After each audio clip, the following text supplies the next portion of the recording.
friends ko, nag-decide kaming pumunta ng beach sa Olongapo, sa Subic. Sunday po, Valentine's Day. Kagabi na kami nakarating doon. Siyempre, dinner na.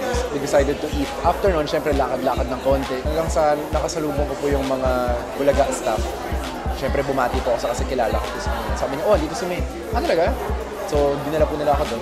Nag-hi ako kay May kasi medyo naging magkakilala po kami. And yung paglapit namin sa isa't isa, hindi siya tumagal ng 30 seconds. Alam niyo, kasi marami rin tao eh. Kasi kilala siya eh.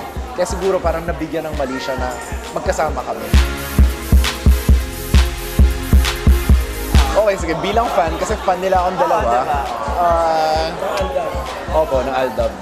Nakikita ko na parang sobrang sarap niya kasama. Parang pagkasama mo siya, tatawa ka lang ng tatawa. Tsaka feeling ko, totoo siyang tao. And bonus na yung maganda siya. I won't give up. Look! Kaya yan. Kaya yan. Ano lang, kailangan ko lang ng konting pagka-gentleman.